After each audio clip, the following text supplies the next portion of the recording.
Welcome to Unplugged with Tony Sakala. In this episode, we meet Gary Leland, accomplished businessman, husband, and father. Gary's retail business was recognized by SMU Dallas as one of the 100 fastest growing companies in Dallas, Texas. As one of the first podcasters on the planet, Gary has been inducted into the Podcast Hall of Fame. His co-founding of Podcast Movement and BitBlockBoom conferences place him at the forefront of two of the most dynamic industries in the world. Learn from Gary how he faced setbacks, how he propelled himself to success, and how he manages his time and energy for a fulfilling and creative life. Hello, Gary. Welcome to Unplugged with Tony Sakala. It's great to be here, Tony. We don't definitely, since you moved out of state, we don't see each other quite enough anymore. I know. I haven't been out to many events either. Are you still going to social meetups and business meetups in Dallas? I do have to say I've kind of backed off lately. I don't think I've had one in a few months now. This last year, I've been kind of slacking on that. I'm supposed to go to a meetup tonight for a movie a movie premiere called Dirty Money. That's been making the circuit across the country. Yeah, it's over at TCU. And then tomorrow, I'm supposed to go to the Texas Blockchain Summit over at the George Bush Library. So I got some stuff I'm doing, but I think once you've been doing this stuff long enough, you kind of get so you've gone, okay, I've done a lot of those. I've done a lot of meetups. I've met a lot of people, and you kind of like just start backing off a little. Well, I think too, you've got a lot of accomplishments behind you, and you're sort of moving into a semi-retirement age. How's that? Is that the vibe I'm feeling? Yeah, no, that's actually been fantastic. We lost our leases. Both our stores were in the same parking lot. Kathy's wallpaper store and my sporting goods store, plus our warehouse there, which you've been in many times. Mm-hmm. But we lost our lease. The landlord came up to me about 3 years ago and said, "Hey, right after COVID," and said, "I've sold the property to someone. I'm giving you, a year's notice or something because I have to close on this and have everybody out by January the 1st, and your lease is till July 1st. So I have to negotiate with you. I don't have to negotiate with everyone else. They're on month to month. I guess I was the only person smart enough to get a lease." And so we came up with that, and the COVID had decimated the sporting good business. I mean, you didn't have college ball, you didn't have pro ball, you didn't have high school ball, you didn't have recreational ball. So it devastated the sporting good business, but COVID was fantastic for the decorating business. And, all these people were stuck in their house and they started decorating and buying their stuff online because they couldn't go to wallpaper stores. And I don't know if we had ever sold, they have this thing called peel and stick wallpaper. I don't know if we ever sold one roll of peel and stick wallpaper. All of a sudden, we're ordering it by the pallets. I mean, we're selling so much of it because people they can't get a wallpaper installer, so they got to be able to do it yourself. And they have to do it themselves. Oh, yes, yeah. Yes. So I kind of like probably doing a Trump there, doing it. What is that called? Stringing or wandering there. But anyway, to get back to the main weaving, to get back to the main topic. You're weaving. It was easy for me to say, this is no point in keeping the softball business, sporting goods business. So we had to go on out of business sale. And just when it was time, though, my last day that I could be there, I called up the women's shelter, I believe it was. And we said, we have an entire sporting goods store you can have. And they basically showed up with an 18-wheeler and just basically rolled the rolling racks into there. And there was so much stuff, they didn't even take it all. They were not expecting that much stuff. And then the next day, the demo people came. And this was kind of funny because I had gone over there to see it, just to take a final walkthrough that morning to see if there's anything left I wanted. And they came walking in and go, "Is all this stuff staying?" And I'm like, yeah. And then I drove through the parking lot 4 hours later, and every truck and car of the demo people was packed with as much stuff as you could get. So I decided to get out right away, but Kathy was going to keep working. And she kept looking for these locations and to move the store to. And I finally said, "Kathy, do you really want to work anymore?" I kind of feel like the sporting goods store was holding me back from making more money because I was stuck there. And she goes, "What do you mean? Do I want to work anymore?" I said, "Well, you don't have to work anymore. I mean, we're in a situation where you could stop working now." And she goes, "Well, I never thought about it." Because like me, Just assumed. she'd worked since she was like 10, like me. And so Right. a couple of days went by, or maybe a couple of weeks, I can't remember. She goes, "Yeah, I don't think I want to work anymore." And I said, "Well, good. I'm glad to hear that." So we sold the store to the store manager who had worked for us for 10 years. We gave her a first shot, and she couldn't afford it. So we just financed it out, over what she could pay off a percentage of the sales. So she's not even, not even, it's not like she's going, "Oh, I didn't make enough to pay my payment this Right. month." Right. It's a percentage of the sales, which is a real fair way to do it. If slow times comes, it helps her out. If good times come, it helps her catch up, I figure. And we did that over term. So she now is retired too. And retirement has been very, very good for us. We travel a lot now.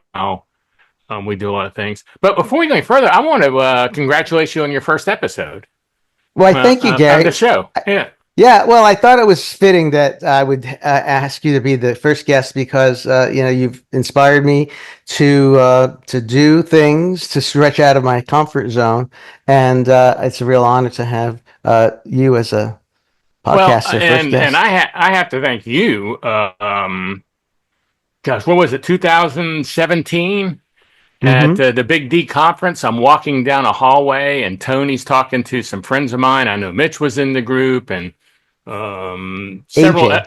AJ. Yes, that's the name I was trying to think of. We're in the group, and I can't remember who else. And y'all had been talking for a while when I came by, and so I guess I heard about the last 5 minutes of the conversation, max. And you were talking about Bitcoin. And you said one thing that really hit me. And I guess it didn't hit everybody else as much as it did me, but you said Bitcoin was the missing protocol for the internet. It's the only protocol, a protocol for money was the protocol that was missing. We have one for videos, we have one for audio, we have one for text, we have one for photos. I mean, we have one for so many things, but that was the missing one. So when the conversation broke up and everybody walked away, I came up and said, "Tony, I just caught the last part of that. Could you tell me more about it? I'm really interested." And you and I sat down on the couch in a lobby. I remember it was like it was yesterday. And we stayed there on that couch, just you and I talking about Bitcoin till it's been about 1 when I got through with my speaking session. And I ran into you in the hallway. And I think we stayed there till 5 or 6 o'clock talking about Mm-hmm. Bitcoin. And so the day left, I can remember it, and I was driving home. I said, "Well, hell, since I'm really big into podcasting, I got a podcast to listen to on my hour drive home." And I got home, and I gave you a call, and I said, "Hey, are you going to be there tomorrow?" And you said, "I am." I said, "Can I talk to you about Bitcoin some more?" You said, "Sure." So I drove back, listened to another podcast about Bitcoin, still didn't understand it that well. You and I met, we talked on the couch for a while. You took me by your house, showed me some equipment you had for Bitcoin. And the next thing, you gave me a open dime, The open and dime. I went to Coinbase, which at the time just had 3 cryptocurrencies on it: Bitcoin, Litecoin, and Ethereum. And you were trying to explain the other two, but that was way too much to absorb at one time, you know. But I did buy. You helped me buy some Bitcoin, put it on the open dime, which I still have now. That's got to be worth some money now. I'm wearing that open That's dime. right. I think about that. Uh-huh. And Yeah. so, but because of you, um, I understood Bitcoin when I left that Sunday, and I had a real good understanding of it because you took the time and you really went overboard. Like I said, showing me things and helped me download the wallet. That night when I got home, I bought a good amount of Bitcoin for me at the time. It was a good amount of Bitcoin, and Bitcoin was an excellent price in 2017. And we started a business together for a while, and that was very fun. And then I kept pursuing Bitcoin and buying Bitcoin. And now, because of Tony Cicada right here, I am in a condition that I never fathomed I would be in. And so I want to thank you and make sure everybody knows how appreciative as I am to you. You actually changed Kathy and I's lives. Oh, And well, that's really great to I want to hear. give you Thank big you, props for Gary. that. Yeah, you did by I'm no means at all. I would have never got into Bitcoin, or if I had, it'd been so high I wouldn't be in the situation I am now. And so I want to give you a big thanks. Oh, you're welcome, Gary. I'm sure that you had a lot of success with all of your businesses from when you were starting out as a youngster. So I'm sure you would have retired very comfortably in other ways. But now with the Bitcoin, it's a whole nother level. That's wonderful. Well, Yeah. also too, you understood the Bitcoin, but you knew that it was life-changing technology, and we worked on the idea that it was going to be the main one. We talked about the conference and what were we going to do for the first conference, and we had that opportunity to get Safety and Which you the got Safe Satoshi. Dean. You contacted Safe Dean and I got called him. him up, yeah, and it turned out his book, his book was just released, and then we got the Satoshi Nakamoto Institute. So turning it into a Bitcoin only conference, Bitcoin Maximalist conference, I think was the turning point for everything. And I run into Safe Dean once or twice a year, it seems like. But it was 2000 or 2021.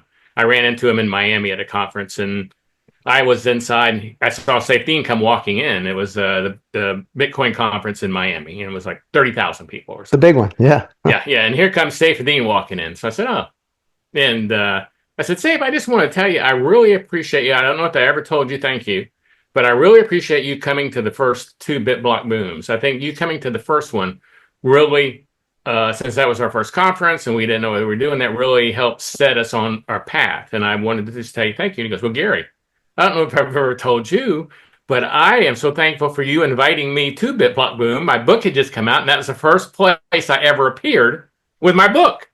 And so, so it was funny how mutually beneficial that his would have been great anyway. But we both were so thankful that, he was thankful to be at BitBlockBoom. I was thankful he was at BitBlockBoom. And I asked him to come this year, but he says he's been very publicly anti-US because of the Israel-Palestine movement, because he lives in that part of the world. And Sure. he's not coming to the U.S. at all right now because he's scared for his life, he said. So I don't know if he used that exact term, so I don't want to say it, but he's not coming to the U.S. At this Well, moment. it's understandable. It's people can, depending on what your views are and where you live in the world, it can be seen as unsafe to travel. I know that I've had some second thoughts about going different places, but it turned out that the world's becoming a more peaceful place. I think that we can both agree. We've seen I think Bitcoin will great make it a changes. much more peaceful place. If we could ever get on a Bitcoin standard, I think it'd be a much more peaceful place. I mean, Absolutely. if you just can't print money as you need it to fight endless wars, you gotta make peace with your enemies before you run out of money. But that's not the case. Well, who has that quote that all wars are bankers' wars? Well, I Who said believe that? that for sure. Someone said that. Yes, exactly. Probably, one of the early people from the United States. It might have been Mises Thomas himself, Jefferson or actually. someone. It could be okay. I have no idea. It It might sounds have like been. some It Thomas might be. Yeah. Jefferson would say. hmm Yeah. So to wind it all the way back, I mean, you were known in the Dallas Metroplex as one of the most successful marketers and salespersons, especially with regard to online. You've won many awards for being an early e-commerce store. And what was it? When you grew up, were you always interested in technology? What was the thrust? What thrust you into being so daring? Well, when I was a kid, I was pretty geeky. Like I was the only kid on the block that had a telescope. I was the only kid on the block that had a microscope. I mean, I had a chemistry set, and I was really excited at Christmas when I got my chemistry set. So I was always kind of geeky, but we didn't have any technology. I mean, really. When I was in high school, my parents wanted me to become an electrician because I grew up in a manual labor family. I mean, our whole street worked at the naval shipyard. And I'm not saying manual labor as though that's any negative. That's just the family I grew up in. It's just what it was. Yeah. Yeah. And my grandfather was an insurance salesman, and he always wore coat and tie and was very professional compared to my family, which, compared to his kids and grandkids. And so I always wanted to be more like him. And so my parents made me go to 2 years of vocational school during high school. For 2 hours when I was a junior and senior, I had to ride over to another school on a bus for 2 hours a day, learning electricity, not electronics, electricity. And we would learn how to fix a TV with bulbs and stuff like that. So it was real interesting. I still hang all my light fixtures and ceiling fans. Kathy won't let me get up on a ladder much anymore. I've never had to pay for that in 50 years. So I probably have broken even on that. And so I was always interested in tinkering around. And like I said, always kind of geeky, but we didn't have computers. So I got the first Apple Macintosh that came out when they first came out. I mean, it didn't even have a hard drive in it. I don't think everything was stored on the disk. But I would mess around with that. And I really enjoyed that for some reason. I couldn't do much on it, but I really enjoyed it. And then when the net came out, I got on, and or when I first saw it, and I got in so much trouble with my wife for being on there too much because I just found it fascinating. I was talking to people in Europe and all over the world, so it didn't take me long to decide we needed a website for wallpaper because we had the wallpaper store at the time, and I still remember this. I would call manufacturers we bought wallpaper from, asking if they had photographs or images they could send me, that they use in the wallpaper books and catalogs, so I could use them on our website. And without a doubt, every manufacturer said, no, that's the stupidest thing we've ever heard of. No one's going to buy wallpaper on the internet. We're not even going to bother to have someone send you these images. And so we bought a scanner because they didn't have digital cameras back then. We bought a scanner and we would cut the pages out of the wallpaper book and scan them with the scanner, and started building Leland's wallpaper. I think this was 1996. So I think we were the first wallpaper website. I know my main competition for the word wallpaper and searches were screensavers, backgrounds on your computer. That's right. That type of wallpaper, right? Yeah, oh, wow. So thousands of those, and right. my wallpaper store. But luckily back then, it didn't take much in the way of SEO to be number one. I just would put the word wallpaper at the bottom of the page in white on a white background 5,000 times, and I was number one. And I think I used the InfoSeek most of the time, and it was kind of funny. If I went to InfoSeek and I was number two, I would just copy all 5,000 words and put them down there at the bottom again, and I'd be number one within minutes. I mean, it was kind of crazy how quickly that changed. And so you had this website, and you had down below the fold like Norma. Then you had this super long thing of just white space. But that was all the word wallpaper, white letters on a white background. So that started the wallpaper business. So you were a black hat SEO from the very beginning, before they invented the term. Yeah, I guess so. But that worked. It was amazing how well that worked. But that started the wallpaper business. We had the physical store, but that started the actual wallpaper business. And then 4 years later, since my daughters play softball, I started softballjunk.com, which I didn't know it at the time, what was the first website for women's fast pitch softball equipment. Until then, all the girls and women went to baseball websites or men's slow pitch websites. So that was the first fast pitch softball site for women. And it took off like no tomorrow. I mean, we never wanted a store or anything, but all of a sudden, within months, we had people knocking on the door, because back then we took checks in the mail. Because people wouldn't enter their credit card. They were scared, Right. Sure. And so they would mail us checks. So we had an address. So people would be showing up, knocking on this door. That was just you saw the building. It had no signage at the time. It was just a little building in the corner. Is there a softball store around here? And they'd be out there with their daughters. So we say, okay, you can come in and let them look through the boxes. And then I started going, man, we're doing so much business. Most stores would want to be doing this business, and we don't have a damn sign. We need to make this a store. So we took everything out of the boxes, put in racks, and made the warehouse our store. And that's where we even picked the items from that we sold. So that basically was the full warehouse. So that business took off. Being first took off like no tomorrow. You know what I mean? It just like there were a lot of girls. And then the craziest thing is I decided girls would like pink softball equipment. Why wouldn't they? They like pink. There was no pink softball equipment. So I started having manufacturers make equipment for me. And like Louisville Slugger would make pink backpacks for me. I'd have to buy like 500 of them. They wouldn't do them. Wow. They wouldn't do 10. Or Mizuno Sports did pink cleats for me. Had to buy a ton of them, but they would do them. Or Mizuno also did pink gloves for me and catcher's mitts, pink and black. And this stuff started selling like no tomorrow.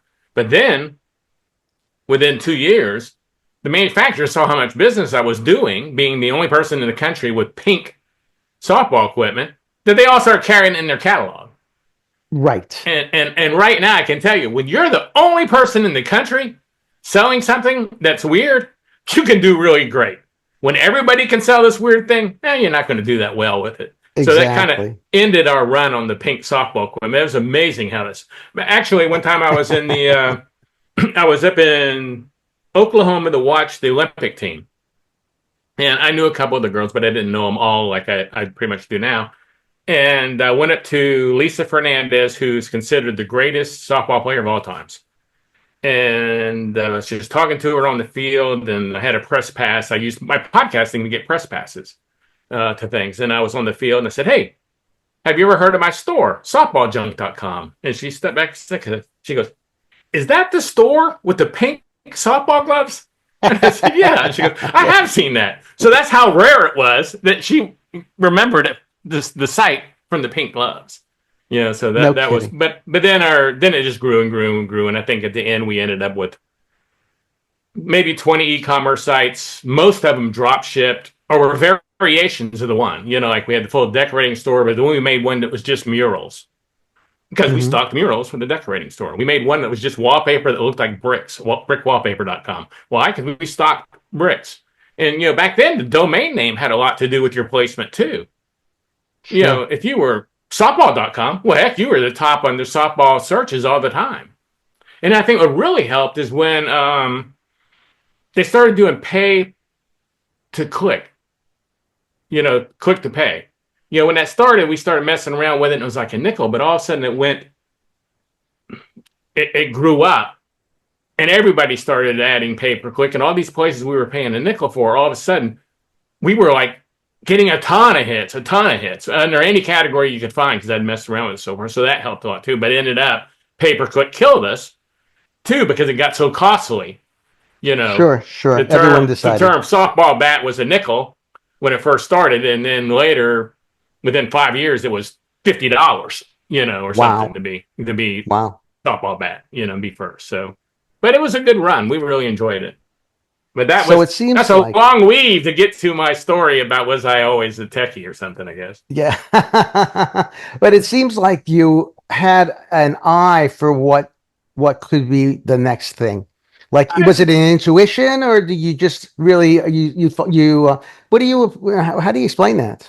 I don't know. I was talking to Kathy about that the other day. Matter of fact, it's funny, bro. I think within the last 2 days we were driving, and as most people, when there's two of them in the car and you got a 40-minute drive, you do a lot of talking, hopefully to your spouse, or else probably not a very good relationship. And we were talking, and she was talking about the current state of Bitcoin. And she goes, how could anyone know, how could anyone know that this would be worth $100,000? And I said, well, I kind of had a pretty good feeling, Kathy. She goes, you did. She goes, and I am so thankful. And I said, she goes, you really have you've had several of these where you saw it before the crowds did. Because as I said, on the internet, people told me I was crazy. No one would buy. I remember when podcasting came out.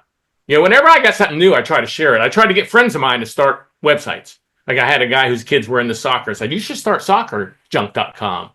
I was trying to help you. Not I was going to make any money, but he didn't, and no one else did either. And then podcasting, I tried to share this podcasting with everybody I knew because I thought it was revolutionary stuff. And they all were like, and this is the truth, they all were like, that's the stupidest thing I've heard of, just like I heard in Wallpaper. Who would listen to a podcast when you have a radio in the car? And I said, well, I do.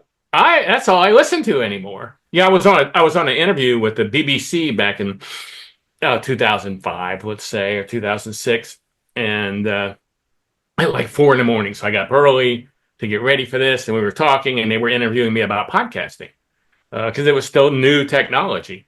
And they go, well, do you think people? The question was, do you think people will ever start listening to podcasts instead of radio stations? And I said, sure. I haven't listened to a radio station in 2 years. All I listen to is podcasts. Anyone who listens to them will quit listening to radio. And they said, well, thank you for your interview, Gary. It was nice having you on the show. That ended the show right there. The radio station did not want to hear that. But I heard the same thing, though, in podcasting, that it was stupid. No one would listen to it because I had radios in the car. And I guess I've had 3 things that I moved into early. Websites, podcasting, and then Bitcoin, and which I had to thank to you, but Bitcoin, which didn't seem early at the time in Right. 2017, now, as it turns out, was very early. And I think that at the rate of what I expect to happen with Bitcoin in another 5 years, 10 years, I'm still here, it would be the kind of price that people just don't believe anyone was able to get. I mean, because as it grows, because I truly expected to hit $1 million in 10 years. I Hmm. don't think that's high at all. So, but Bitcoin was the third, and very few people listened to me, and it took years and years and years to get the people who listened to me and bought to even buy. And they bought. One friend, I started telling him at 3,000 or 3,500, and he finally bought just 3,000's worth at $6,000, which is good. He got half a Bitcoin for $3,000. But I talked to him 7 years later or something. I said, "Have you looked at that Bitcoin?" He goes, "No, I had never looked at it again." And he looked at it and goes, "Oh my Hmm. gosh, that's worth a lot of money now." I said, "Yeah, that's what I was trying to tell you." Then he bought another 10,000 worth. And then another friend I started telling at 7. He finally bought at 20. So they didn't, but they did buy. And now they're all happy. But it's hard to get people, I found, to move into something they're not familiar with, and they don't want to do the research to find out. And none of the things I did I do much research. I just kind of saw it, right away. Talking with you was the most research I ever did. Talking with you for 2 days on something, but people are uncomfortable getting out of their box and doing something new. I told someone about Bitcoin 3 months ago when it was 58,000. And I Right. said, I'll spend as much time explaining with you. We were over at dinner, and he asked, we hadn't seen each other, and asked what I did. And I said, Hmm. I tell people I do finance. And he started getting more. He goes, I just can't believe you're into finance. I've known you so long, and I hadn't seen you in 10 years, but how'd you get into finance? And so I finally coughed up, it was Bitcoin. And he was like, oh, I got a lot of questions. So I answered those questions. He asked me if I'd go to lunch, went to lunch, and he still didn't do it. And now it's gone Mm. from 58 in 3 months to almost 100, so and he'll buy. I think everybody will buy eventually. Everybody won't have a choice. Eventually, I think so. He'll, I guess, get the price he deserves. I mean, everybody. I Hmm. think everybody gets the price they deserve. Right. Uh, Well, so it seems like you're not only do you see things in advance, but you have an uncanny ability to just learn really fast and not be afraid to do it. I mean, to put up the website. I mean, you're not a web developer. You're an no, average guy, like you just said, okay, that's not going to stop me. yeah, I actually now even with I run the BitBlockBoom conference that you and I started, and I work on that site. But if it's anything complicated, I have to get online and go through HTML databases and search to find how to do it, find the code I need. But no, and that's I don't think you need to know how to do everything personally. I've been more of like kind of guy who is an idea guy than a doer guy, or not a doer guy, but a hands-on guy. I'm more of an idea guy, and then I hire people to do what I need to do for the most part. And like when I started building websites, I was trying to learn how to build a website and stuff like that, and I had no experience. And I was talking to someone else who had a website for someone else. One day, someone called me, said, "I understand you're looking for someone to help build a website." And I said, "Yeah, but I want to learn how to do it. I don't want to pay someone the rest of my life to make changes because I planned on making, I planned on it growing, not just being a stagnant site." And he Hmm. said, "Well, I can help you, and I'm $75 an hour." Let's say I can't remember what the price was, and his Hmm. voice sounded kind of odd to me when I was talking to him. And I said, and because of his voice, I said, "How old are you?" And he said, "I'm 14." And then $75 an hour back in '96 for a Yeah, 14-year-old, nice, pretty good nice. money. So I said, okay, Yes. well, let me think about it. And I got on the phone. As soon as I hung up, called the high school that was a mile away and said, "Can you connect me with a computer teacher?" And she answered, said, "Do you have any kids that can build websites that are students?" She goes, "Yeah, every one of them can." I said, "Well, I'm Mhm. hiring if you know anyone with a job." And so I started hiring kids in high school to do the programming. And then it's kind of funny, they lived in Arlington, so they would start with me in high school and stay with me until college. And most of them became computer science majors. One went to work for Google, one works in Germany for someplace. They all got one worked for Hewlett Packard, and but they would go through. So I basically had a system of kids coming in 10th grade, and the college students teaching them. And as the college students graduated, I'd get a new high school. So I had like 4 kids at one time, doing my websites, because we ended up with about 20 websites. Wow. And so you had a little internship program. I did. And all of them became very successful. They did. It was like an internship program. And they all became very successul in life. And it was funny.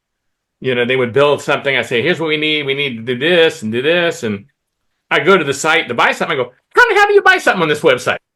I'm kind of literate. I'm kind of like knowledgeable at buying stuff on websites, and I can't even figure out how to buy it. Well, if they can't figure that out, they shouldn't be on our website. I'm going, well, that's not our real marketing approach here.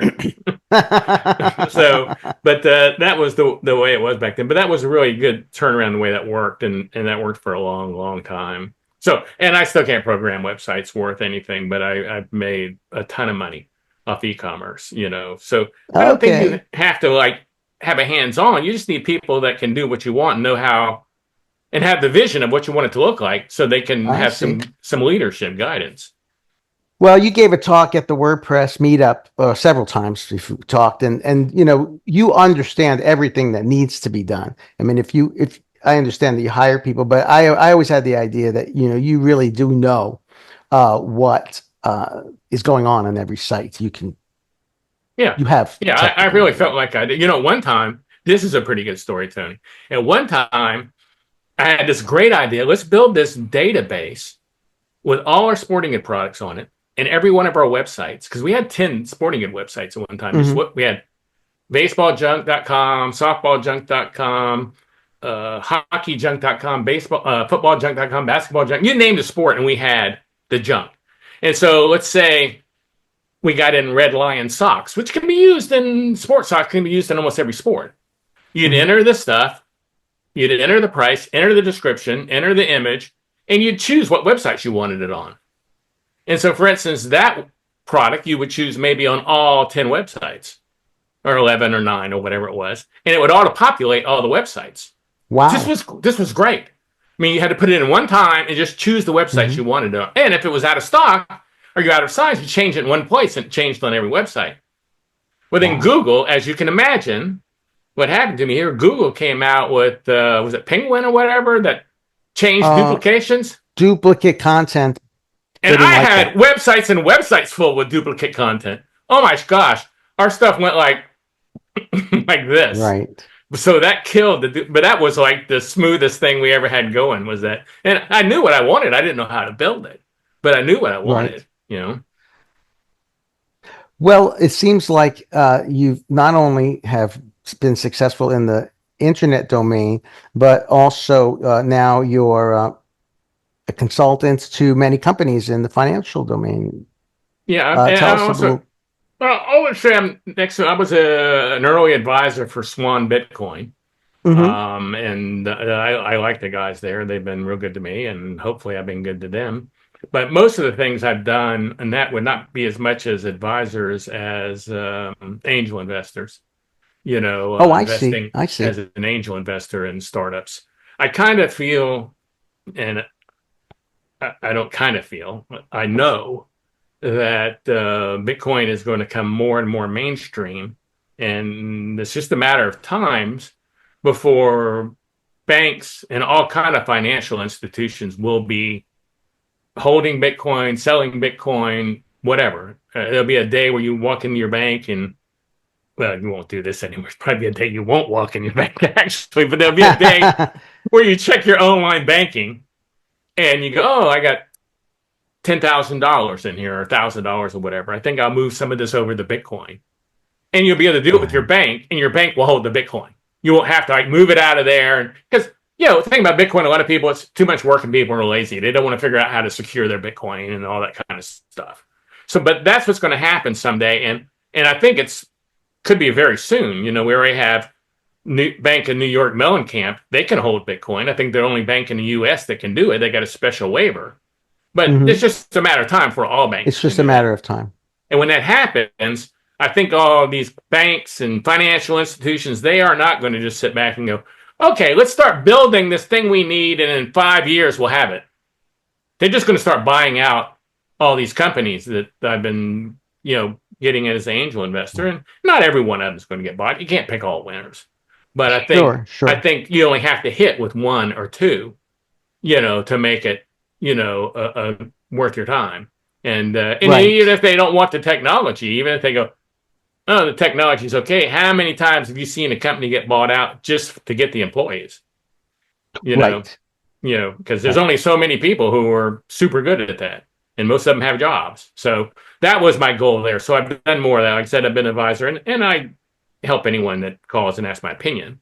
But as far as I guess what you'd say, a paid advisor, I got I got stock, early stock, from them for doing that, which I'm very happy with. They'll IPO someday. That's their goal, and I'll do well off of that. But I did more. That's fascinating. Investing. So you're doing an angel investing. So I guess it's like other technologies. Like there was a small startup that did YouTube, right? And it was people hadn't heard of them at all. They really were very under the radar. I spoke with the guy who ran the affiliate conference. I forgot the name of it. It was like the affiliate conference worldwide. I said, have you heard about YouTube? He says, I haven't heard about it. I said, well, Google just bought them for $1.5 billion. I remember when that happened. Yeah. Everybody said that was crazy. Crazy money. And now look. Yeah, exactly. So I think the same thing's going to happen, like you said, here in the Bitcoin space. They're not going to start up and reinvent the technologies, especially with regard to Bitcoin, how the blockchain and the Lightning Network and all of these things are really being built from the ground up as a grassroots protocol. Yeah, for sure. Like I said, the easiest thing to do is either buy an existing company and bring their employees along and either integrate it into what you need, or take the employees and have them build from scratch what you need. But that's going to be, I think there's just going to be a wave of that when it happens. Everything getting bought up, because all this stuff is available that they have no use for now. And the thing about Bitcoin, we keep referring to Bitcoin a lot, but I think that's more of my passion now. I've gone through the other cycles. Is there's so many opportunities. Some are better than others, as far as safety for your Bitcoin. I mean, if it's you don't have the keys, it's not your Bitcoin. Let's all remember that. But there are so many opportunities in the Bitcoin industry or market or whatever to get involved and financially enhance your life. And I think once you get involved anyway, you're eventually going to go, oh my gosh, I understand it. I need to own my own Bitcoin. No matter how you get in, it's just a matter of getting people in so that they have a reason to learn about Bitcoin. And once they learn about Bitcoin, then they go, oh my gosh, I need to own my own keys. I need to have control of my Bitcoin. I can't have it in this bank anymore. So I think that's where we're going long term. You agree? Well, not your keys, not your Bitcoin. I know you do. Not your keys, not your Bitcoin. Exactly. We taught a few people. We did our best. We had those meetups. We used to meet at a little restaurant. Remember, we would teach people, and I would get people to come to me and say, "But I want this coin because it's only 67 cents." Like people, they thought they were shopping and getting like a great deal. They didn't realize, even though we told them you could buy a fraction of a Bitcoin, but people were sucked in by some of these what we call the shit coins. Yeah, I think that's a natural thing, Tony. I mean, as much as you and I did to tell people not, and I've done since, I'm just, you and I, what we call Bitcoin Maximalist, which it's funny that name was started to be a slur, and all the guys say, hey, we like that name. Yeah, we're Bitcoin Maximalists. But I think that's natural because, people sit back and they go, and that gets back to what I was saying earlier about how it didn't seem early at the time, when we got into Bitcoin. No one's ever said, first of all, oh my gosh, I got into Bitcoin at the best time on the planet while they're buying it. The people that bought it at 100 said, oh, I could have got this at a nickel. I'm probably late. The people who bought it at 1,000 said, oh my God, I could have got this at 100. I'm probably late. People who bought it at 10,000 said, oh my gosh, I could have got this at 1,000. I'm probably late. And the people who are buying it now at 100,000 go, oh my gosh, I'm probably late. But in 2 years, they won't say that. So first of all, people think they're late, to Bitcoin when they buy Bitcoin. Everybody does. I think everybody has thought they were late, but they wanted to do it anyway because they knew it had a good shot. So they're going to buy some Bitcoin, or they bought some Bitcoin and said, oh my gosh, if this went from a nickel to $7,000 or $50,000 or $100,000 when it started at a nickel, maybe I can get one of these other ones at a penny or a nickel. And if it only goes up to 100, I'll be happy. I don't need it to go to $100,000. I just need it to go to 100. And so I think that's a natural, because they don't understand it's not stocks. You know, they don't understand this is not a stock market. So that's what their thought is. You know, like I'll have people who go, you know, we'll talk about Bitcoin, and I don't talk to about it near as much as I used to, but they'll go, do you do like I do in the stock market? When it goes up and doubles, you sell half, and put it in something else. I go, what else would I put it in? what am I going to sell half of an asset that's up 100% for the year and put it into something else? What am I going to put it in that's going to give me that kind of return? I'm actually the other way. I've been selling everything else I own and putting it into Bitcoin. You know, why do I want an asset that's going? I saw this morning. Oh, this guy on Varney, and I thought this morning. It's so weird. He was going. I think this is a great stock to buy. Should be up 5% for the year. It's a great time to get up. I'm going, man, I made that yesterday. Yeah. I mean, you made that in one day, exactly. Yeah. Why do I want to pull money out? Like I said, out of the fastest growing thing there's ever been, and put it into something that's going to do 5%. You know, you're familiar with MicroStrategies. Of course. Right? Yeah. Michael Saylor. Yeah. Yeah. For those who aren't familiar with MicroStrategies, it's a stock that decided to, instead of, well, they still do things, but now most of their value is in the amount of stock Bitcoin they own. They bought $4.5 billion worth of Bitcoin yesterday. Last week, $2 billion worth of Bitcoin. They have $325,000 worth of Bitcoin. Anyway, that stock has gone through the roof, and I was looking at it, and I went back to 2020 when they added Bitcoin as a reserve. That's when they started adding Bitcoin as a reserve, and everybody's all excited about this NVIDIA. Oh my gosh, MicroStrategy blows NVIDIA away. If you look from 2020 to now, you know, NVIDIA was down 1% yesterday. MicroStrategy was up 8%.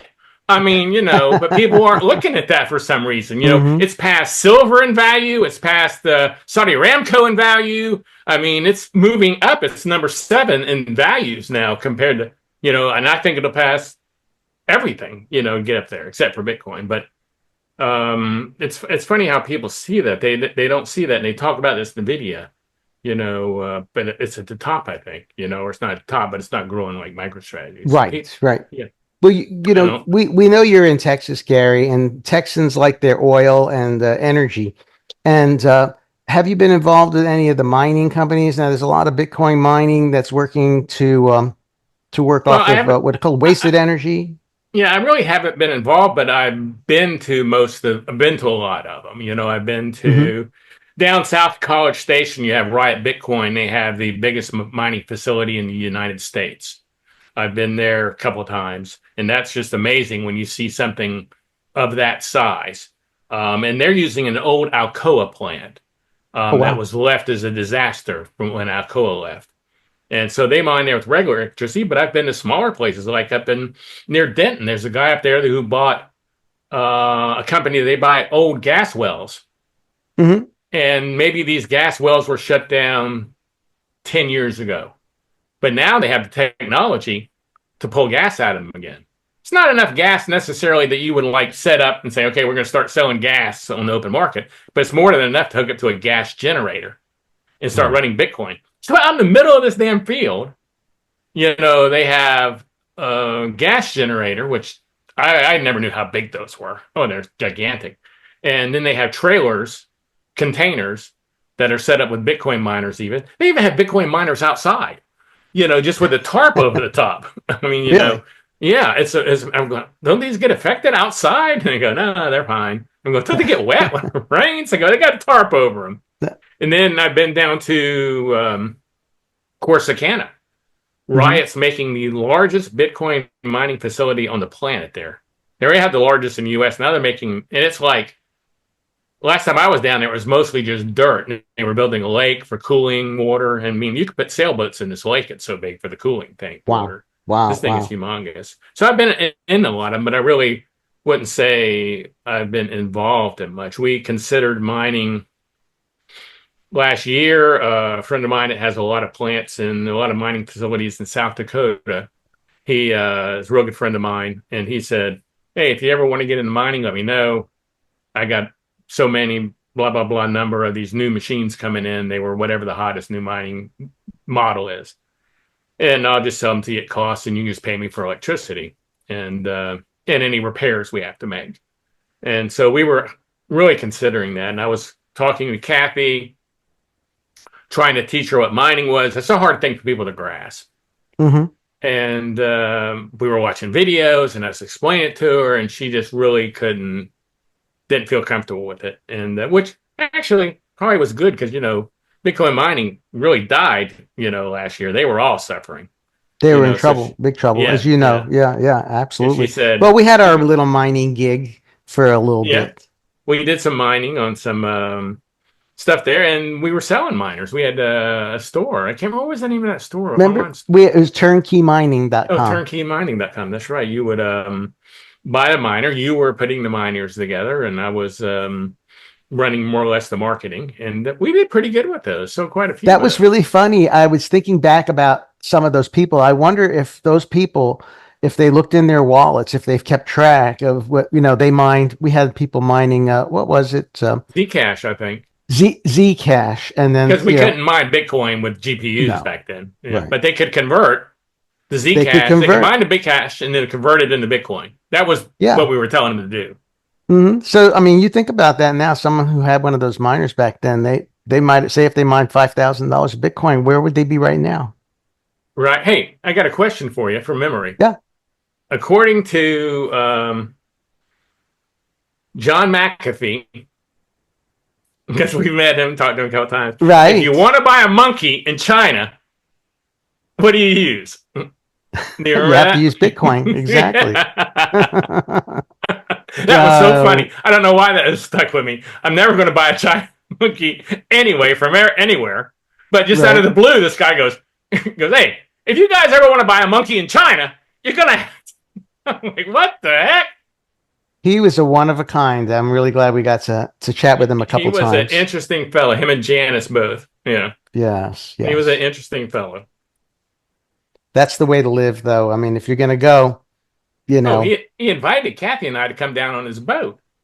He said, nice. "Hey, you should come down on the boat. We'll take you out. Maybe we'll go to Cuba or something like that." And so I told Kathy about it. She goes, "Well, is it safe?" I said, "Well, I don't know. There are people trying to kill him." She goes, "I'm not going on the boat." Kathy's a little risk averse. Yeah. If you had seen any of the videos where there's a bunch of guns on the table, you've seen those.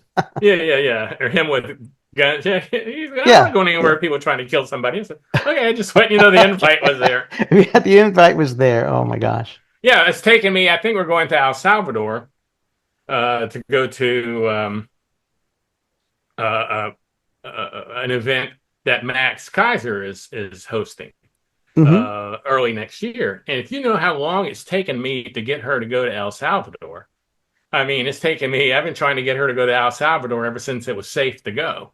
And finally, she's going. So, nice. So she's not into putting herself in war zones, I guess. I probably wouldn't either if I was there. Yeah. Well, fantastic. So you're an angel investor now.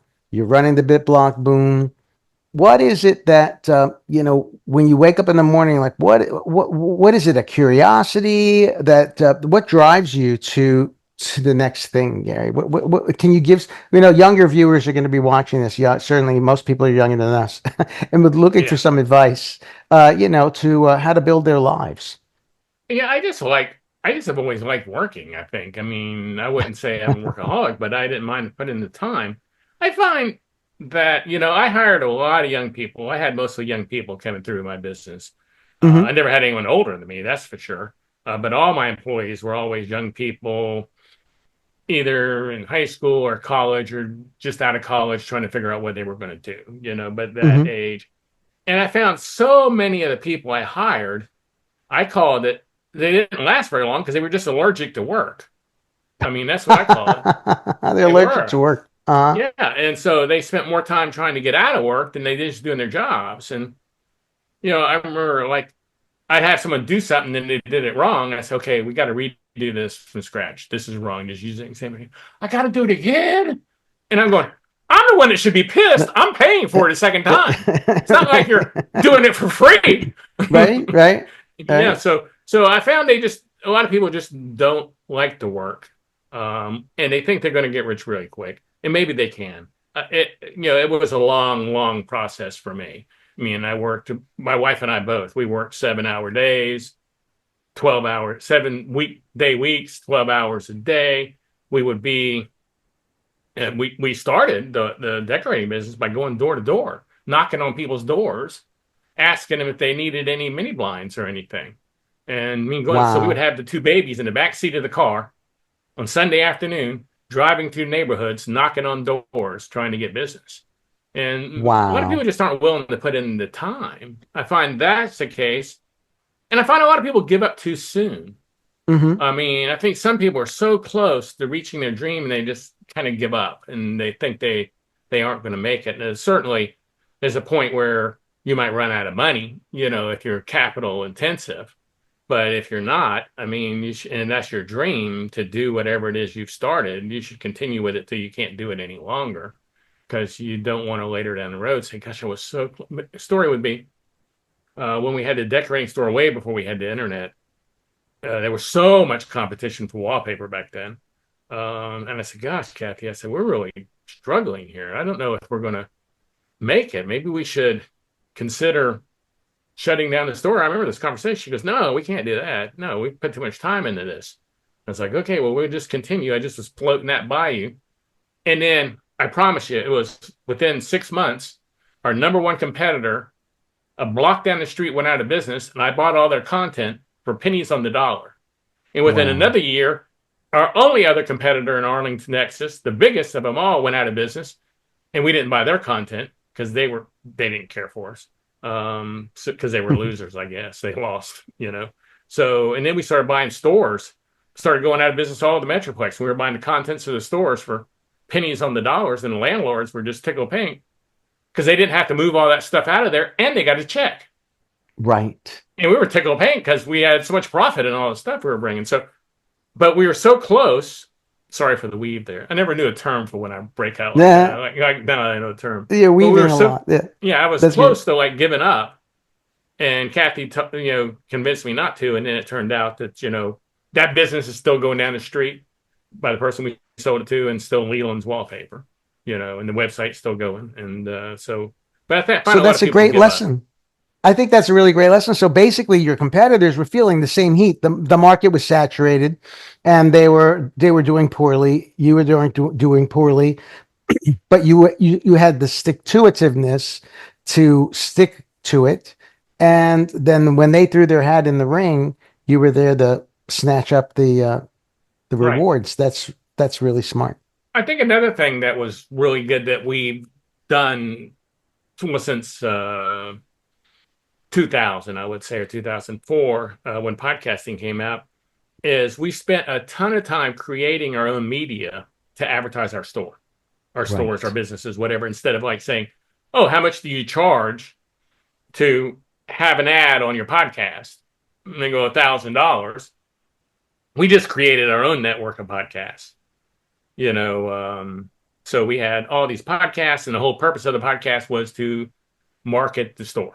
We had the Fast Pitch TV show, which became very successful. Matter of fact, we just sold the Fast Pitch TV show to somebody out of Florida that wanted to buy it from us. And I love that.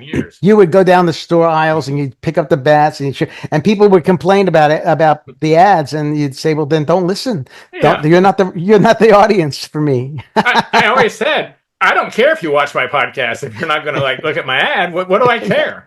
It's not like I'm charging you. It's not like I'm going, I want to be podcast famous. I'm doing this to make money. And if you don't want to watch my ads, I don't care. What am I losing? So that worked really good for us. And then, we had the Fixer Upper TV show came out. I don't know if you're familiar with that show. Yes, I remember that. Yes. We did the Fixer Upper podcast. And every week we'd watch the show. And as soon as it was over, we'd record the Fixer Upper podcast. And we say, and she always showed wallpaper in there. Most of it was out of her books. And we go, oh, that's Joanna Gaines. Oh, tonight, Kathy, did you notice in the den they did that plaid wallpaper? And she go, yeah, that came out of Joanna Gaines' Magnolia Home Book, page 82. And we go, oh, wow, that's really great. Well, if you guys are interested in that wallpaper, just give us a call, 817-226, whatever, and we'll help you find it. And we just did tons of that of her wallpaper. I mean, that was another one we were bringing in by the pallets when it first came out. Wow, I bet, because that was a huge win. Yeah. Yeah. So we just created our own content. We had the Hometown podcast for a show out of Mississippi called Hometown. We would do that. She didn't do as much wallpaper as we needed. So, but Joanna Gaines was big into wallpaper. So that's just examples. But I think if you're going to go into something new and you're going to the general public, if the retail customer is your retail person is your customer, you got to create content and not just short form content. Sure, people put it on Facebook and Instagram, and that's all great. But you got to create longer content than that. And then you can take that one video, maybe you do a half an hour video, and you can chop it up into short content, if you want to, and chop that up later and make your short content. So, I always believed in, I don't know if someone gave me this name or if I made up the name, but I always believed in wagon wheel marketing. That's what I call it. And what you're selling is in the middle. That's the hub. And then you have your rim around here, and all these things around the rims are all YouTube, Instagram, whatever sites you want to get on. And these are all other contents you're creating to point to the hub. And maybe they're even stores. Maybe they're even blogs, like how to find the best car deal, a blog, and you keep blogging about that. But all your posts point to your website to sold cars. I mean, cars would be a big example. That would be a little more complicated. But, or bats, for instance. You'd have a website, and all you do is post reviews of bats. Want to buy this bat? Then hopefully that review gets up on Google better, and then you point them to your website that sells bats, So all if I recall, pointing to the didn't hub. you have a YouTube channel? Didn't YouTube call you up and say, do you want the / softball or something? Yeah, and I still have that softball. Well, actually, I probably don't now. It's gone to the people who bought the site. I think they saw that as a big value. But they asked me one time, they were doing something. I can't, because, back when something starts, it's easier to get involved with, than after they get big. They had this thing where 5 people came on to once a week for a month and met with a YouTube pro, and they would tell you blah, blah, blah. Here's what you can do. And you could ask questions and stuff. It was real helpful. And on the last meeting, they said, is there anything anyone else needs? I said, yeah, I'd like to have the youtube.com/softball. No one has it. But someone has softball at Gmail, but they didn't do their name, I guess, on YouTube. And this was in the early days. So they said, sure, I'll take care of that for you. So we have youtube.com/softball because of that, just because I asked. I always, my wife's real big on this. It's always worth asking. The worst that can happen is no.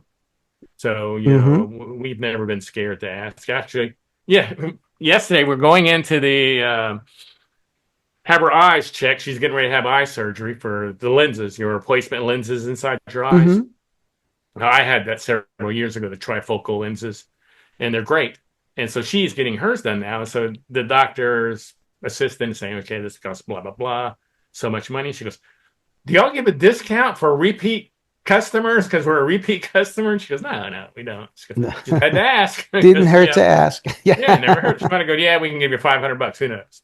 So we've been real big on asking for what we want, Yeah, a lot of people are afraid to ask for what they want. Just like a lot of salespeople who start out in life in sales are afraid to ask for the sale. And we were at a point when people just used to do a lot of in-home sales. 30 years ago, we'd have people come over and sell us a vacuum cleaner or whatever we need. They leave, and we go, I guess they didn't want our business. They never asked us if we wanted to buy. I mean, they literally never asked. So some people are scared to ask. They're scared of rejection. And I would go up to like new salesmen that I had, because we had outdoor salesmen for a long time. I go, close your eyes real quick. If I felt that was the case, I'm going, don't get scared, because I'm going to really do something. And they go, okay. I go, no. And I said, hey, you didn't jump. Well, no. I said, so why are you so scared to ask for the sale? That's all that's going to happen. Not like they're going to beat you up and throw you out the door. They're just going to say no. So that was the way I would try to reinforce there's nothing to be scared of.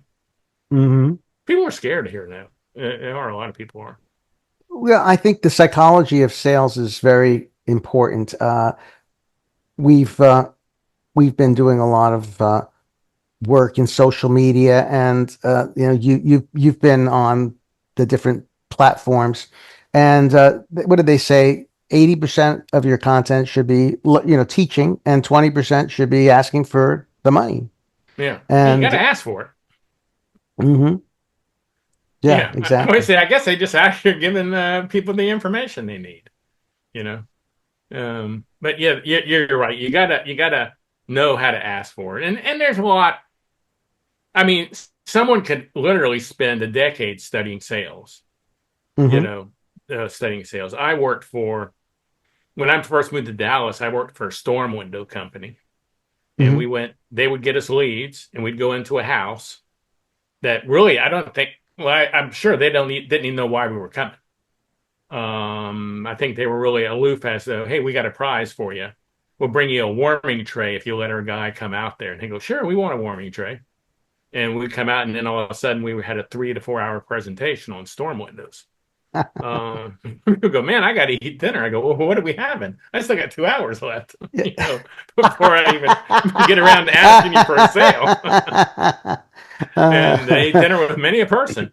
And but it really taught you, that wasn't the best job in the world necessarily, but it taught you how to sell, how to show your product, how to make people want your product, how to ask for the sale, how to close the sale. They were closers, and not we were taught to be closers, not salespeople. There's a difference between the two. Right, Salesperson is just an order taker. A right. closer actually creates the excitement and gets the sale. And I had one opportunity to make that sale. If they didn't buy that night, if they called the next day and said, Gary, we decided we wanted, I couldn't get the sale.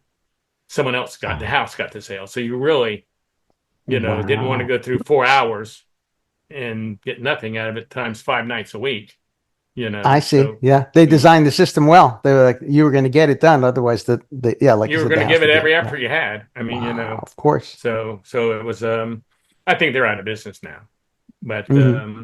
but it was a good learning experience, I guess is what I was getting at on how to present products. So when we started, Leland's Interiors and Leland's Wallpaper, we want to call it, selling mini blinds door to door, as I said earlier.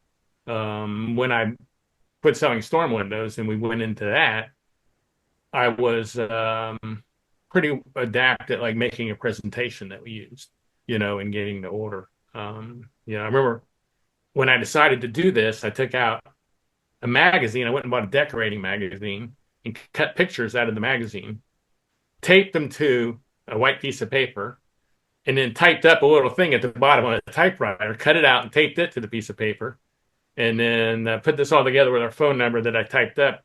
And then Kathy would take it to work and she would run copies where she worked. And I talked her into buying an answering machine.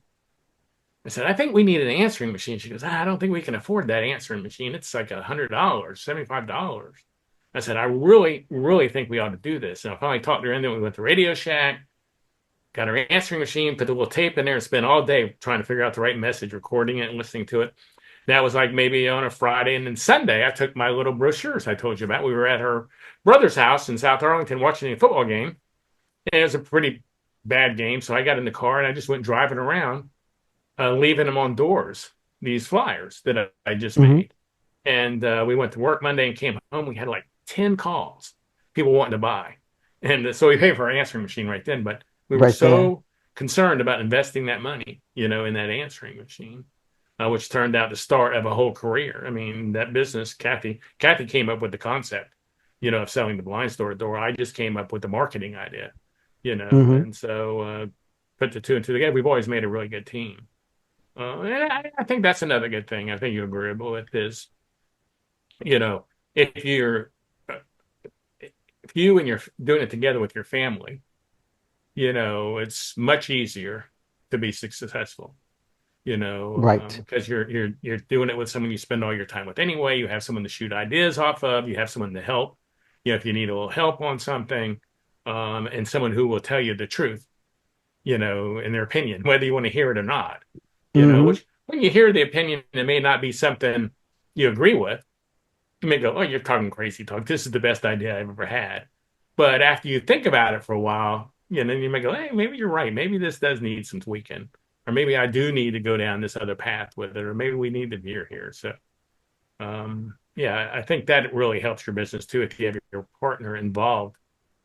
If your home partner is your business partner, you know, because you Yeah, must I think a think lot of them, or you wouldn't have married them, exactly. right? Well, I think that kind of alignment is very important. And when you work together and you share the same values, it's going to work out very well. And you're all, you have the same goals in mind. Her win and your win is the same win for you and your family.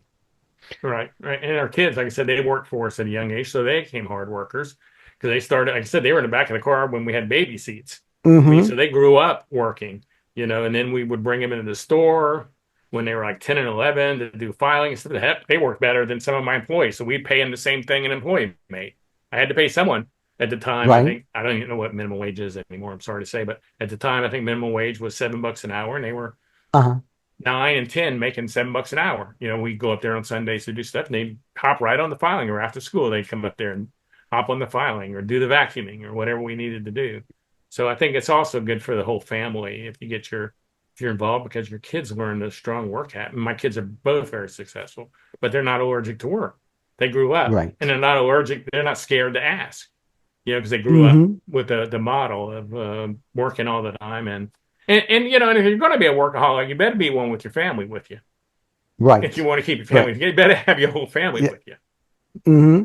So, Well, yeah, I think the idea of workaholism is bandied about, like it's a bad thing. But if you're passionate about your work and your work is helping other people, I don't really see it as a negative. I think the challenge is, for people to find something that they really are passionate about. yeah, and then go for it and do it. And I don't know how many people over the last 50 years have told me things like, "Yeah, I really want to start my own business, and I think I'm going to do it soon," but they never did. Now we're all Mm, 70. All the people that have known that long are all 70, and they never started their own business. They wow. never made that move. They still, and I'm not saying they had bad careers, and I'm not saying they're not doing well. I'm just saying they really never did what they wanted to do, and Right. they were goal oriented and successful enough people that they would have been successful probably in whatever they did. You know, Anywhere. yeah, yeah. Well, one of the things that people come up with as a challenge is that they have some doubts about themselves. Can they do this? They have, self-doubt is a big factor. And you're a very confident guy, but do you have self-doubts? What do you do when you have doubts? I really don't have a lot of self doubts. I have a pretty, hopefully I'm not a narcissist, but I have a pretty confident opinion on myself. Well, you I have a think lot of Aaron, evidence, don't you? yeah. For- Who is Aaron? I can't think of Aaron's last name here in Arlington that runs, used to do the conference, the marketing oh, conference. oh yeah, I know who you're speaking of. Yeah, Yeah. yeah, Aaron. Yeah. She always gives me, if I meet her somewhere, she goes, "Don't tell him an idea. He'll have a website up tomorrow." He's doing that because it doesn't take me much time to do anything. So, you know, also, my situation may be different than other people's because all of the things I've done didn't require large amounts of startup, money. Hmm. I mean, if you got something and it's a large style, you need, hundreds of thousands of dollars or millions of dollars to start it. That's a different situation I am. Everything that I've done, all my businesses, everything I've done has always been something I was able to do internally. I've never gotten a business loan in my life.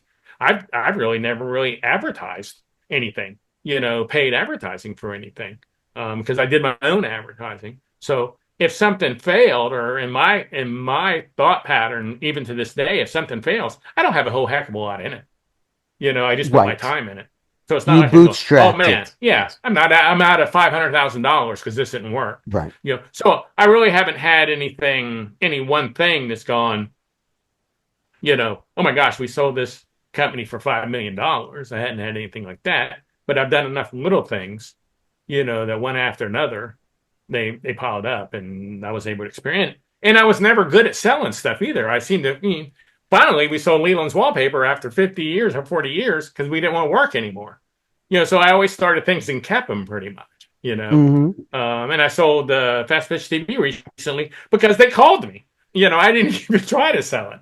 And they called me, said they wanted to buy it. And they offered me an amount. I said, well, if you pay that, you'll probably pay this. I said, yeah, we will. So, okay, let's do it then. Nice. Yeah, so I've never really been good at starting and selling. I've always started and then got kind of bored with something and moved on to the next thing, or something like that. Once I got it to a point where it was going well. Well, I think that there's an effect known as the winning effect. And it's like once someone has a little bit of a win and something and they feel that confidence, then it leads to more winning. And it's kind of an upward spiral. And it seems like you've rode that spiral. You also have the issue there too, though, that once you get so you think you can win, sometimes it's good, which it has been for me, but there have been times where, okay, this wasn't going to win. I just thought it was going to win because I was on a winning streak. You know what I mean? But then again, I didn't have a lot of time or money invested in it, as I said. Right. Yeah. Well, yeah, and then you didn't let what it was that affect idea? Why did you. I think that would win? You didn't let it affect your confidence. Yeah. You just went on to the next thing. Exactly. Right, exactly. Yeah. I enjoy starting stuff. I enjoy it after it gets going. That's not as exciting to me as the starting stuff. That's the main drive. Is I enjoy starting stuff. Wish they had computers and stuff when I was a kid. Oh my gosh, but I got into it as soon as I could, just about. Right. You had the first Macintosh. Exactly. Yeah, I still have. Oh, you can't. You still have it? The first Mac? Oh, look at that. You do have it. Wow. Yeah, I got to keep that. That started my whole existence to where it is today. So, yeah. Very cool. I need to open that case and see if Steve Jobs signed it inside of there, right? That's right. Yeah. I started the Yale Macintosh Users Group. Oh, yeah. I knew that. Yeah. I knew that. Yeah, I remember people would carry these and had big bags. You'd put them in, right? Yeah. We'd have. When I bought mine, I thought it was so cool. I bought a extra drive. So not only had a keypad and a tin key, I had an extra drive, so I could transfer stuff off the drive in the computer to the others. I don't know why I would want to do that. It's hard to imagine that the actual system software was on the floppy drive. I mean, if you wanted to save something, you had to eject it. Yeah. It's it was and gosh, these kids don't know how good they got it now with the net. I mean, when you're using a 12 whatever modem, you're waiting forever for that stuff to download. Now it's instantaneous, and you keep your computer on 24 hours a day. I never turn it off. I never get off. You'd get off the net.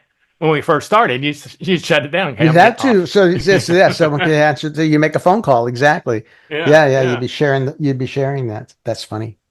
It is funny how things change so radical and so fast, and that people don't see it coming. Which we were getting back to earlier. A lot of people didn't see the net coming. A lot of people didn't see podcasting coming. A lot of people don't see Bitcoin coming. But only 3% maybe of the whole world uses Bitcoin, or is it 3% of the U.S.? I mean, it's a small amount. It's still very much a niche. So the latest big wave of tech is the AI. And have you been jumping on that? No, I haven't been. I use GPT chat. Well, we talked about this last time we saw each other at an AI meetup. I use that to rewrite my emails, and I'll just put in. Now I've got some real clips. I don't have to put in a lot. It's kind of learned me, I think, and it will write my emails. And you and I were at an AI meetup maybe a year and a half ago, 2 years ago. We ran into each other there. I don't even know if we knew each other were going. So we sat beside each other and talked. And I remember, yeah. And you said, gosh, your emails have really gotten well, because I'm a terrible writer. I would always give my emails, whatever I was going to send, I'd print a copy and give it to Kathy, because she likes paper and pen. I said, would you look over this?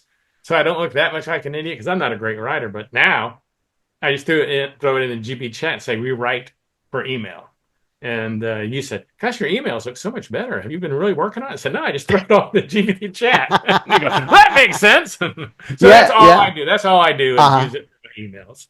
So I see. Yeah, no, it was quite an upgrade. It was, you could just tell it was, there was just a lot of, I don't know. I can kind of get a sense for the AI, because I use it every day. What it sounds like, what it feels like. But I think people, they're what are we known as early adopters? people who are not afraid to try new things, Yeah. not afraid to take a risk, and it often pays off. And if it doesn't pay off, well, you can cut your losses. But boy, when it does pay off, I mean, Yeah. it's amazing. So like angel investing, when that does pay off, you only need 1 out of 10 to hit, to Right. pay for more, and if this was 10 years ago or 20 years ago, I would probably be so consumed with AI, because whenever I get on something, that's all I do. I mean, Right. not all I do, but I mean, that's my But pretty much, focus. yeah, you I you hyper dive in focus. deep. Yeah. And Yes. so if this was 10, 15 years ago, oh my gosh, I probably would know as much as the next guy about AI. But, at this point in my life, 70, we just work around the house, we travel, and do things like that. I know this sounds crazy, but I'm getting into topi area now, trying to make my bushes do squares and circles. Oh, And, nice. yeah, Nice. so That's I'm a great getting it. hobby. Yeah, it is. My bushes were never my landscaping company. I have a company that does all my landscaping, and I must have like 50 bushes. But they were all balls. But Hmm. the landscape company, over the years, had gotten lazy and they got into snow cones. And so I said, well, I'm just going to start doing this. I can't like get them to understand. So I started, and most of them are almost all round now. I had to wait for the bottom to grow out, but it's a slow process. And then I said, hey, Hmm. I can actually make some. And I started watching YouTube Look at videos. And that. You're yeah, a so I go out Michelangelo of the sculpting. bushes, of the That's really shrubs. cool. So Very that's what I cool. like doing now is topiary. And I still to this day, consume massive amounts of content about Bitcoin. Because, what we've been consuming that for 8 years now, and I still don't know everything there is to know. There's so much new information happening that it's just mind boggling. And like, yeah, we could hit an all time high today, That's pretty exciting to me. That's always exciting to me. I'm Yeah, just the curious. all I time highs. hadn't The looked all all time day. highs. Uh huh. I used to look every But 5 minutes. nice, nice, nice. Being a hodler, we don't look all the time. What do we got today? 92,371. Yeah, yeah, yeah. So I think that's always fun to see. But you're right. If you're a hodler, you really don't care. You're not selling. If Right. this drops now from 92 to 50, I'm not selling. I mean, you and I have seen it go from 19,000 to 3,500. You were in it before me, so you've seen more of this than I did. We've seen it go from 69,000 to 17,000. I mean, so we've seen way bigger than 50% drops and have never sold. Hmm. Yeah, And absolutely. and that's the way so much of the people, the early adopters are in Bitcoin. They've all known for a long time it was getting up to 100, which is, could hit this week even. So we haven't wanted to sell. You have a story that I tell a lot Oh, about your sunglasses.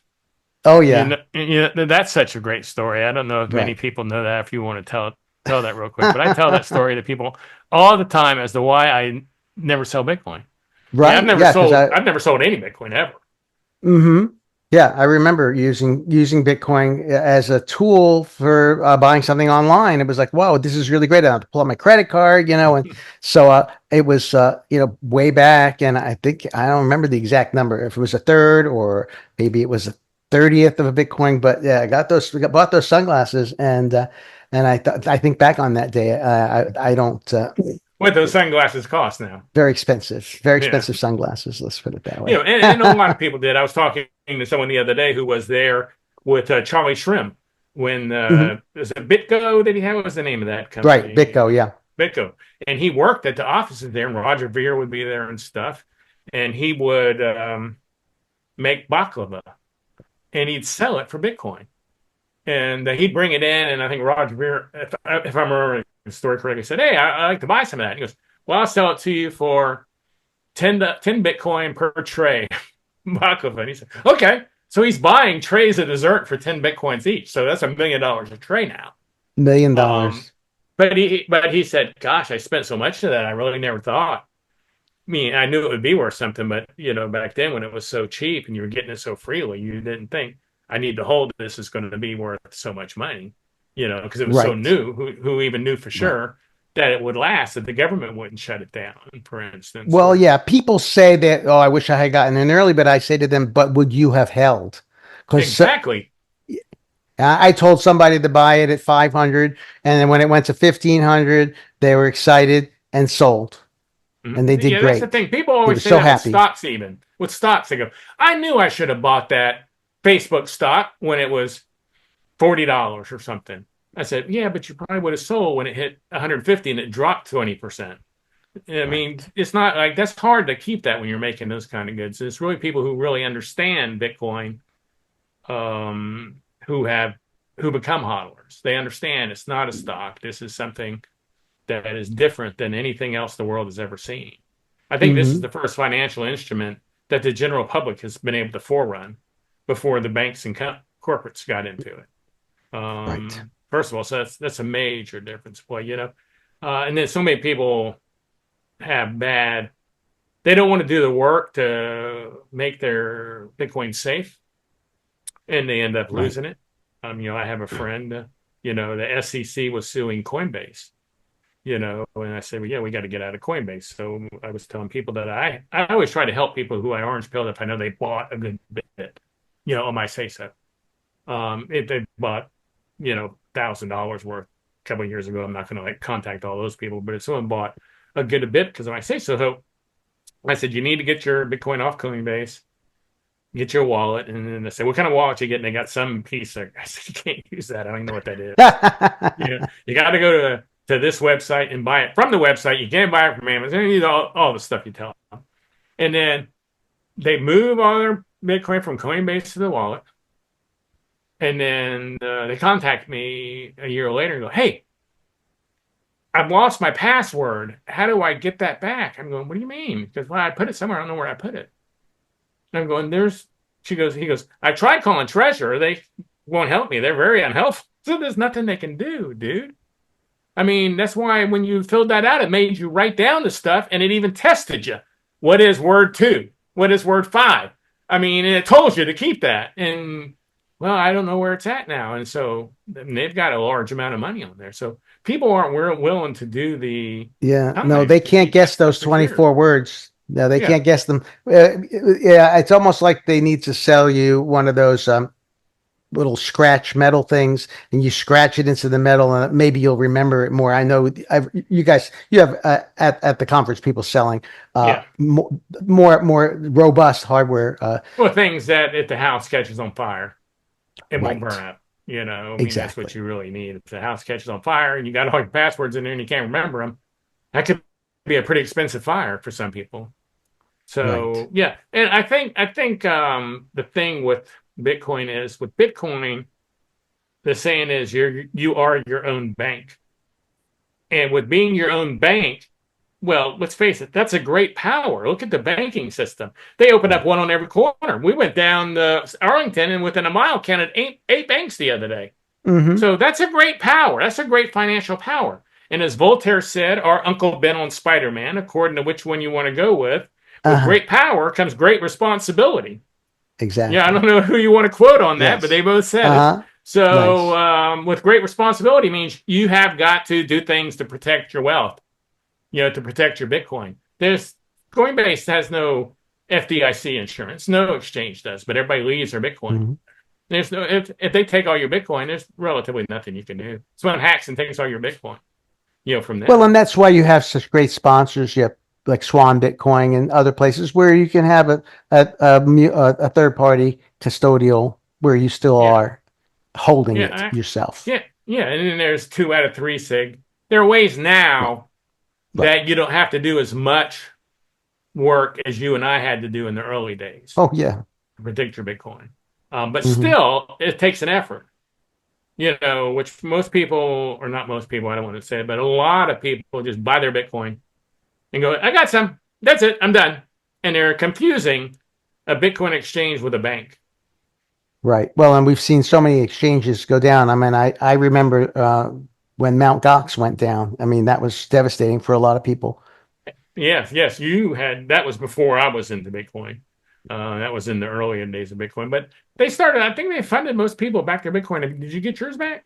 Yeah, I didn't. Luckily, I didn't have anything in Mount Gox. I Okay. just had an Okay. account. Yes. Okay. Good. Lucky. I'm glad to hear that. Yeah, because that would be devastating. I mean, Sure. that would be, and also on that, while we're talking about Gox, some people lost millions of dollars. What's millions of dollars worth of Bitcoin now? And they finally got it back. And the whole Bitcoin market was concerned with when they gave all this Bitcoin back, it would dump the price of Bitcoin because all these people would sell, but they didn't. It didn't dump the Right. price of Bitcoin. They go, oh Right. yeah, it's worth millions of dollars. I'm not selling. It's going to be worth billions Right. of dollars. Yeah. I made it Yes. this long without it. Made it 10 years without it. I'm going to just hold it and wait for it's Yeah. worth more. They Or became maybe they spent a hodlers little. Yeah, maybe they bought a new by car. default. Yeah, Yeah. yeah, Yeah. hodlers by default. And they probably wouldn't Mhm. have become hodlers by default. So if they got back the amount they lost, they should be feeling pretty good. Oh yeah. So you've got a BitBlock boom coming up in April. Is it again? Yeah, yeah. This is the 8th year for BitBlockBoom, which you helped me with the first year. We were partners on that. But yeah, this is the 8th year. We went down to, I think, the first 4 years we were in Dallas. Then we went down to Austin for 2 years. But to be honest with you, at 70, it's just too much damn work doing it out of town. Oh Every yeah. time I had a Yeah. meeting, I had to drive down there and Oh drive yeah. back. It was my whole day. So we moved back to Dallas last year and had a decent conference. This year should be a great conference. But Oh yeah. it's the oldest now. It's the oldest Bitcoin only conference there is. I'm sure there were some before mine, but it's or before BitBlockBoom, but they've gone out of business or they quit doing it. It's a lot of Hmm. work. People don't realize how much work there is in a conference. I see new conferences come up every year, and the next year they're not doing it again. So it's the oldest. So we have, at BitBlockBoom, we have a lot of old timers that come there, and you could be standing at basically look up at the bar and see Parker Lewis or Safedina Moose if he was in town, or these names of people, Marty Bent, just standing there and you can go talk to them. It's not like, Hmm. when you go to something like in Miami, which was in Nashville this year and it'll be in Vegas next year, when you go to something like that, all the speakers come in the back and they leave the back. Right. Where at BitBlockBoom, the speakers, oh, it's my turn to speak. They'll get up out of the audience and go behind the stage. Exactly. And then when they get Yes. through, they come back and get in their seat. So it's more of a thing where you can get to actually meet and talk to. And also, I think every conference I just about go to, someone will come up to me and go, hey, I just want to thank you for running BitBlockBoom. I got my dream job there. I wanted Oh to get wow. a job in the Bitcoin industry. And because of BitBlockBoom being small and intimate, I was able to network. And while I didn't meet the people from Riot there, someone at Riot got my name from someone I met there. And so they end up getting jobs because of their networking at BitBlockBoom. So that's always great to hear. That feels good. I'm It sure, affected doesn't their it? lives in such a way, yeah.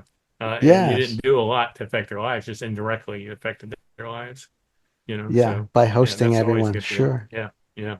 I have people now contacting me who basically have become millionaires because of me telling about it. And it's just like I wanted to give you props. It always feels good when someone tells you that, how much you helped them out on that kind of stuff. So It does yeah, feel good. yeah. I feel really, really grateful that it all blossomed like that. You know who I am mad at though is Oh. Mark Risen Hopkins. Oh. Remember when Livid Lobster, when Callie and him, or that Petrell or what, I can't think, I never can remember. Laureate Petrucci. Yeah. Callie is so stuck in my mind, I can't And ever get Callie. that Yeah. name. Yeah, so they had Livid Lobster, and I went over there. I used to go over there Mhm. because I was wanting to do a studio, and I'd never seen anyone do a show in a studio. So I was going over there Mhm. basically. They said, hey, you can come watch all you want. And one time I got there early, and Mark Hopkins had a place in the back. And he had his business running back there, and he would actually sell Bitcoin to people. People would come in, he'd take their money, I guess, and give them a thumb drive, and they'd leave their Bitcoin. I'd stand back and goes, are you familiar with Bitcoin? Bitcoin was like $100. Oh I said, wow. no, I've not heard of Bitcoin. He goes, oh yeah, it's kind of like online stocks. And I said, well, I'm not interested in that at all. And then the way Oh you explained it was so no. different, but now it's 3,500 of Bitcoin instead of 100. And so every time I see him, I always go, thanks. You literally cost me millions of dollars. Yeah. If I'd have been buying it at 100 instead of 3,500. And he goes, Oh yeah. well, I said, why in the hell would you tell me it's like online stocks? He goes, well, you're an old boomer, so I figured you'd understand that better than what it really is. I said, well, thanks for the millions of dollars you cost me. Well, I'm So I glad I give him a hard finally had time. I'm not the. really mad at Oh, him. sure. I'm not. Oh, Yeah. sure. Now we've spoken together at the conference, and so any really big names already booked for Oh, April? well, You want to promote it? we have Parker Lewis coming, who's going to be. Hmm. He does. Gosh, he's got a new book out. He's got his Bitcoin book out. Then we have Marty Bent for the first time in, gosh, 3 years. He's coming. And we have a lot of people. If people look at the lineup, there are a lot of lineups with the workshops and things like that. But if you look at the speaker lineup, we have 3 slots we're saving for people that we're working on really hard to get that are I pretty big see. names. So since I don't have those 3 names with me, but we'll have as good a lineup as we ever had. But I'm trying to Oh, put it of even course. better. Oh, it's always a great lineup. And then you Yeah. have the pre-conference that's really grown dramatically. Several people doing. You're very generous in that way with letting people do their own sort of unconferences beforehand. Yeah, Monday we have mom. No, Tuesday we have mom, I think, going on. I think it's Tuesday. So I'm gonna have to look, but that's the mother of meetups. And that's a Hmm. whole day thing in Grapevine where people can go learn about running Bitcoin meetups in their state or get more information on it. I think Thursday we have Bitcoin golf. That's part of put on by Bitcoin Sports, and he's doing a circuit of golf tournaments. Oh, wow. One is the one I'm going to in El Salvador at Max and Stacy's thing, and then the next leg of the circuit is at BitBlockBoom, and the next leg of the circuit is at Vegas during the Bitcoin conference. So he's putting together a Bitcoin tour, and then the winner of the tour, gets a jacket or something. It's a Nice. jacket got Bitcoin on the inside and stuff like that. Nice. So we have that going on, and I'm sure Friday we'll have the Bitcoin lunch going on in Frisco. They usually do that. Now we have a Hmm. whole day of workshop. This year, what we've added, Tony, since we're talking about this new is, and I've always said that if you come to BitBlock Boom and you don't know about Bitcoin already, you might be wasting your money because there was nothing there for beginners. It was all really for Right. advanced, people who had Bitcoin, knew Bitcoin, and just wanted to be like, if you were a guy in South Dakota, you might not know anyone else that owns Bitcoin that you can relate to. Maybe you Right. bought Bitcoin in 2018 or 16 or whatever, and you meet some guy who bought it in 2022. Well, you really aren't going to have a lot to relate to. He's still thinking about shitcoins. You aren't anymore. So people like that would come because then they could be around their peers all of a sudden. Other people who are in the same situation they are. He might be the only person in the state of South Dakota that feels that way, but at Bitcoin Boom, there were lots of people. But now we've added, like to our workshops, we have what is Bitcoin all day Friday. For people, just one session after another about Bitcoin. What is Bitcoin? How to hold your Bitcoin? How to do this? And we have lightning workshops all day too. And we have mining workshops all day. People go, hey, I'm interested in finding out what this mining is. So now we're getting more into Fridays just being workshops that are part of your general admission ticket on learning about Bitcoin instead of just going to like hang out with Bitcoiners, and you learn some stuff, but not as much if you were a Right. beginner. Well, Because people aren't talking on that's that a great basic addition. level. Yeah, yeah, yeah. I Yeah. think that's Yeah. going to help us a lot. Yeah. And then Because we have folks would BitBlock be. Shoot, where people come in and shoot guns.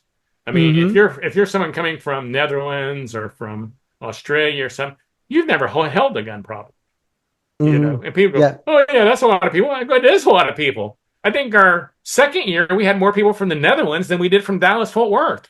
I mean, I know, it is right? a lot of people. And then Australia, I don't know the numbers last year, but the year before, I think we had like 16 people that came from Australia. So it's a Wow. worldwide event. It's Hmm. not like a Dallas event. I mean, for anyone who's going, oh, I'd like to go to something that's more national. This is a national event. This isn't a local event at all. There's Yeah. Yeah. definitely more Absolutely. people. I would say there might be more people this year from New York than there are from Dallas, that have come No down to kidding. it. So yeah, it's Nice. amazing how far people come. Well, it's been great going down memory lane. Oh, it Uh, has. Really fun. You have any other things to close with? I mean, and people really look up to No, you, we see your success, and it shows what the message that we've gotten today is hard work and diligence pays off. I'm going to close this with a quote from Satoshi Nakamoto. Oh, And I hope I get this right, but you never can tell. This Bitcoin might catch on and you might want to get a little bit. I love it. Yeah, Nice. so I don't ever tell anyone to do like I've done and go in as deep as I have, but you know, if you're a boomer, and I try to relate to boomers more so, and you're Hmm. sitting on money that you've been investing in your 401k or your IRAs or just saving or whatever, when you look at the market, I mean, you don't sit there and go, "Oh my gosh, it's down 1% today, honey. I think we're ruined." You don't. You guys down 1% today. I hope I gain it back tomorrow. So maybe you want to think if you're not in it at all, maybe you want to think about putting 1% in. Because like I said, you never know. This thing might catch on. And if it does, it's going to be investing. But I think what happens, like I said, I think when people get skin in the game, whether they buy now, whether they bought Bitcoin or whether they bought a Bitcoin ETF, I mean, there are 11 of them out there. Wow. BlackRock ETF passed the gold ETF in a year. It took 20 years for the gold ETF to get that big. So, I mean, there's so many ways to get some skin in the game, just some skin in the game. Because here's the thing, Tony. If you get some skin in the game, whether it's an ETF, whether it's dollar cost averaging, or whether it's microstrategies, or whether it's Bitcoin, if you get some skin in the game, you start paying attention to it, really. Hmm. And you start learning about it because you've got skin in the game. You go, oh, I know more about this. And then before you know it, 6 months, a year later, you're going, I got it. Because Bitcoin is really hard to see, especially for old people who didn't grow up as kids with computers. It's hard to see for the average boomer. But once you see it, you can't unsee it. Nice. Once you get it, it's there. You're never going to go, oh, that doesn't make any sense anymore because it makes sense. So that's Well, what you I caught tell. on fast. You learned in that one afternoon, or maybe that next day when we spent together. You Yeah, jumped all yeah. over That it. next day when I left, like I said, I came home Hmm. that night and bought. And I remember when I finally told my wife about it, she goes, "Man, I can't believe you spend that much money on that. That's made up internet money. That's just made up internet money." And I said, "Well, all the money is made up, Kathy. I mean, it's all made Yeah. up. It's not like someone made it up wherever it was." I said, "Yeah, well, I really think that this is the deal." And yeah, so, but like I said, I have you to thanks for taking the time over 2 days and it has been life changing for us. So thank you again for your time. Oh, you're welcome, Gary. It's been great. It's been a great journey. Great to stay And connected. I want to make people sure people know the only reason I talk about Bitcoin so much is I don't talk about it because I think my Bitcoin is going to become more valuable. I mean, it's not like if you went and even bought $100,000 worth of Bitcoin, Right. mine's You're going to not going go to up. affect the price. Right. Yeah, you're Exactly. going to have to buy billions. Right. Even Yeah. Yeah. MicroStrategies Yeah. bought 4.5 billion the other day, and it Yeah. just went up a little. Yeah. So Exactly. I'm not talking about this because I'm like going, oh, this will really benefit me. And I'm not giving out any affiliate links where I make $10 if you buy some Bitcoin. I'm just telling you because I truly believe that I'm helping people out. I truly do, and I'm doing them a favor. Mhm. And even if they, I'll do it. I don't know if it's that much favor. I think that they'll 10 years from now they'll be going, oh my gosh, that old man on the computer that I watched, he sure helped me out. And so that's the only reason I talk about it so much. And Yeah, that's a good feeling. Yeah. yeah, yeah. It is. Excellent. It's an excellent feeling. So and thank you for putting me in a position to feel that way. Well, it's been fun. It's been great. I appreciate having you. And we want to take you guys out to dinner. I owe you the biggest dinner there is. So we're going to A take you really over big to dinner. to Nick and Sam's or to Papa's or somewhere. We'll We have a just good need to get time. together. Yeah, for sure. Yeah, well, now that I live in Oklahoma, it's a little more challenging. It's a little more challenging. And the last time you were here, it was just a bad week for us. So, but Sure. we plan on doing that. We owe you. Thanks, And Gary. Kathy's always All going, when are right. we taking him out to Yeah. eat? Excellent. All right.